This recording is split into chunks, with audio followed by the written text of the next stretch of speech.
આપણી સાથે સંવાદદાતા મૌલિક ઉપાધ્યાય પણ જોડાયા છે। મૌલિક, આવતીકાલથી ચૂંટણીની જે પ્રક્રિયાઓ છે તે શરૂ થશે અને બીજી તરફ આ પ્રક્રિયા કેવા પ્રકારની રહેવાની છે, કયા કયા સમીકરણોને ધ્યાનમાં રાખીને ઉમેદવારોની પસંદગી કરવામાં આવી છે? પ્રમુખને લઈને ક્યારનું કોકડું ગૂંચવાયું હતું, ત્યારે હવે આવતીકાલે ભાજપના નવા પ્રદેશ પ્રમુખ છે તેની જાહેરાત થઈ શકે છે। આપણી સાથે એડિટર દીપક રાજાણી સાહેબ છે। સાહેબ, ઘણા સમયથી અટકળો હતી, રાહ જોવાઈ રહી હતી, કઈ રીતે અને કોને મહત્વ મળ્યું? મૌલિક, સૌથી મોટા સમાચાર ગુજરાતના રાજકારણ માટે આવ્યા છે અને એ સમાચાર એ છે કે ભારતીય જનતા પાર્ટીને એક બે દિવસમાં જ નવા પ્રમુખ મળી જશે।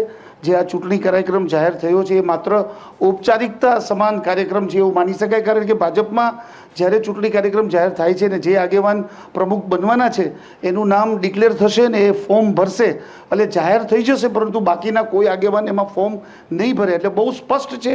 TV13ના માધ્યમથી આપણે આખા ગુજરાતના દર્શકો જે આપણી ચેનલ જોઈ રહ્યા છે એને સ્પષ્ટ કરી દઈ કે આવતીકાલે જે આગેવાન ફોર્મ ભરશે એ જ ભાજપના પ્રદેશ પ્રમુખ બનશે।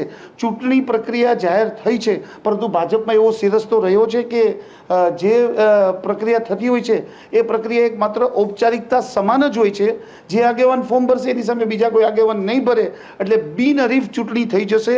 એટલે આવતીકાલે તમામ મીડિયાની નજર જે ફોર્મ ભરવાની જે એક્ટિવિટી થવાની છે એના ઉપર થશે અને બહુ સ્પષ્ટ છે કે આવતીકાલે જે આગેવાન ફોર્મ ભરશે એ જ ભાજપના પ્રદેશ પ્રમુખ બનશે। એટલે CR પાટીલના અનુગામી બનવા કોઈ એક આગેવાન જઈ રહ્યા છે। હવે બીજો સવાલ એ ઉપસ્થિત થઈ રહ્યો છે કે ભાજપના પ્રદેશ પ્રમુખ કોણ બનશે?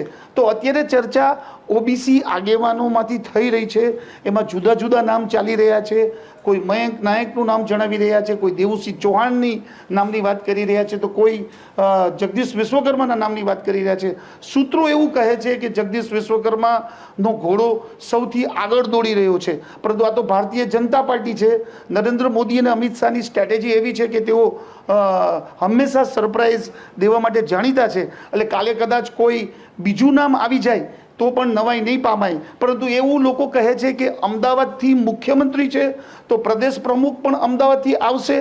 આ પણ એક બહુ મોટો સવાલ છે, પરંતુ ભૂતકાળમાં સૌરાષ્ટ્રમાંથી મુખ્યમંત્રી અને સૌરાષ્ટ્રમાંથી પ્રદેશ પ્રમુખ એવો સિરસ્તો બન્યો હતો જ્યારે જીતુભાઈ વાઘાણી પ્રદેશ પ્રમુખ હતા અને વિજય રૂપાણી મુખ્યમંત્રી હતા। એટલે એવું આપણે ઇનકાર ન કરી શકીએ કે અમદાવાદથી મુખ્યમંત્રીને અમદાવાદથી પ્રદેશ પ્રમુખ। ભાજપ હંમેશા નવું કરવા ટેવાયેલો પક્ષ છે, એટલે કદાચ એવું પણ બની શકે કે જો જગદીશ વિશ્વકર્માને પ્રદેશ પ્રમુખ બનાવાશે તો ગુજરાતના સૌથી મોટા શહેર અમદાવાદમાં પક્ષનું સંચાલન પણ અમદાવાદથી થશે અને સત્તા એટલે કે સરકાર પણ અમદાવાદથી જે ચાલી રહી છે એ એસ્ટાબ્લિશ થઈ ગયું છે।